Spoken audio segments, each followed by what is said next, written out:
We all know a feeling when a vocab question pops up with a word you've never seen before. What if you still could answer it without ever memorizing thousands of words? Today, I will show you 5 methods that don't rely knowing the words but on tricks top scorers use. Stick around because this could change how you can handle SAT vocabulary questions even if you haven't studied a single word. So let's talk about Sam, a student just like you. He put in the hours, he crammed word lists, he felt prepared.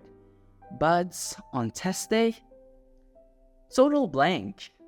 The vocab questions came up and he felt that he was looking at a wheel. Words like temper, moderate, and balance all sounded close enough. But how do you choose? Sam felt stuck. But then he learned a system that changed the game for him, and today you will get the same advantage. Trust me, even strong students fall for this trap.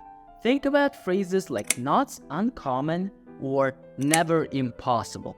The SAT loves these little tricks because they're just confusing enough under pressure. So here's the move. Whenever you see a double negative, flip it. Make not uncommon to common and never impossible to possible. A simple adjustment, but under time pressure, it's a game changer. Keep this in your mental toolkit and you will avoid some of the SAT's trickiest traps. But Sam had even a bigger realization. Even though he knew a few tricks, it still felt like guessing. So here's what he did, and it's a game changer. Before even glancing at the answer choices, predict what might fit the sentence. Imagine the word in your head. When you finally look at the options, you are matching your idea with the right word. It's no longer about guessing, but it's about finding the best fit.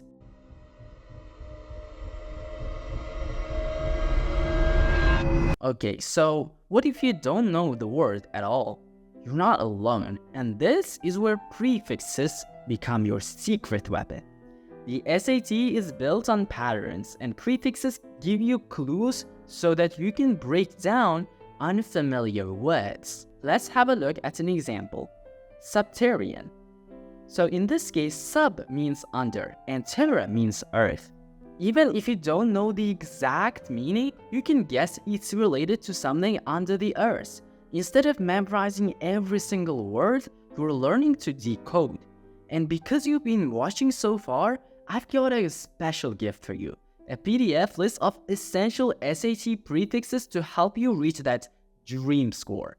Grab it through the link in the description. Now, once Sam started using these techniques, he realized the SAT felt different. It wasn't about cramming, it was about his system. But he knew he needed to master one last skill so that he can see his last score improve. And this is where elimination becomes your best friend. Here's a hidden truth. Most SAT vocabulary questions have 2 answers that are totally wrong. So instead of looking for the right answer, just start spotting the wrong ones. And you have to ask yourself some questions like, does this word fit the context? Does it match the sentence tone? If it feels off, cross it out.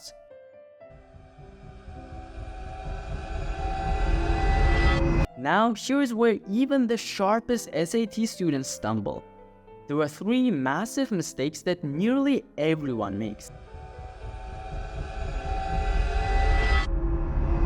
Have you ever chosen a word that just looks impressive? You thought it might score you extra points. Here's a little secret.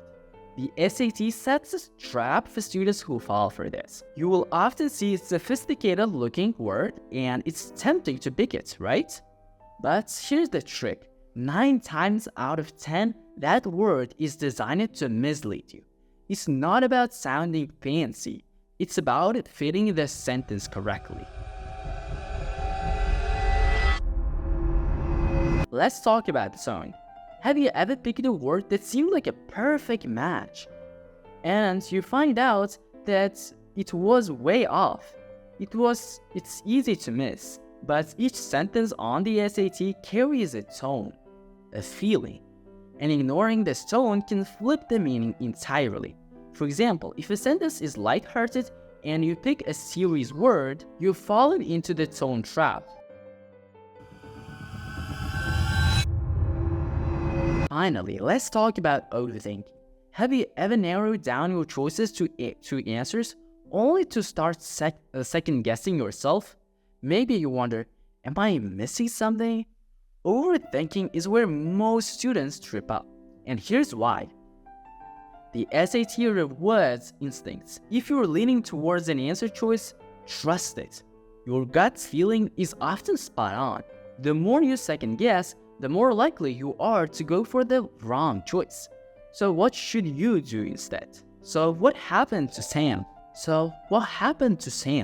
After he started using these strategies, vocabulary questions became so easy. He didn't need endless lists. He could break down sentences, spot traps, and he could use his gut feelings with confidence. Now that you know the biggest SAT pitfalls encountered on vocabulary questions, let's take things to the next level.